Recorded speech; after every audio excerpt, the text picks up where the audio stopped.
Film the Taj story एक ऐसे विषय पर आधारित है जो सुनते ही दर्शकों का ध्यान खींचता है, लेकिन कहानी के आगे बढ़ने के साथ ही यह अपनी पकड़ खो देती है।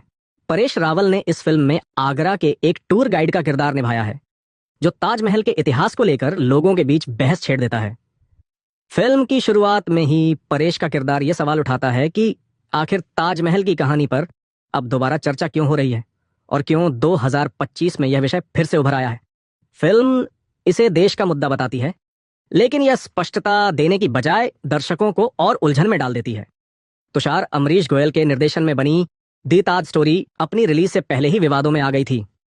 कुछ लोगों ने इसे एक राजनीतिक प्रचार बताया, तो कुछ ने कहा कि इसमें ऐतिहासिक तथ्यों को तोड़ मरोड़ कर पेश किया गया है। फिल्म का कथानक एक दिलचस्प विचार पर टिका है। एक आम आदमी जो ताजमहल के इतिहास पर सवाल उठाता है और उसका वीडियो वायरल होने के बाद उसकी नौकरी चली जाती है।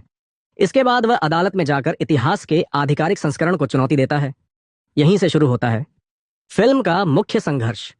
फिल्म का पहला हिस्सा धीमी गति से आगे बढ़ता है, जिसमें परेश रावल का किरदार एक आम आदमी से विद्रोही बनता दिखता है।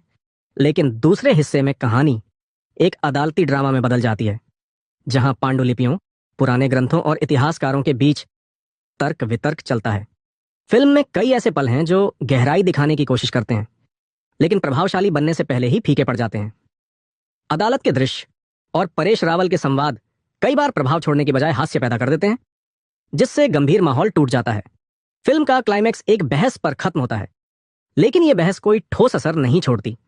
द ताज स्टोरी की सबसे बड़ी कमी इसका निष्पादन है, जो विचार तो मजबूत दिखाता है, पर प्रस्तुति कमजोर छोड़ देता है। संवाद कई जगह तीखे लगते हैं, लेकिन उनका असर अधूरा रह जाता है। सिनेमैटोग्राफर सत्यजीत हजारनिस ने ताजमहल को बेहद खूबसूरत तरीके से फिल्माया है, जो फिल्म का सबसे बड़ा प्लस पॉइंट कहा जा सकता है। हालांकि कुछ दृश्यों में धार्मिक भावनाओं को अनावश्यक रूप से भड़काने की कोशिश की गई है। खासकर एक दृश्य में जहां अपहरण को जबरन दिखाया गया है, यह फिल्म के मूल विचार से ध्यान भटका देता है और दर्शक उस बहस से दूर हो जाते हैं जो फिल्म उठाना चाहती थी।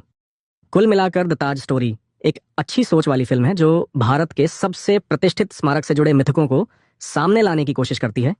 लेकिन कमजोर लेखन और अधूरी प्रस्तुति के कारण यह एक औसत अनुभव बनकर रह जाती है।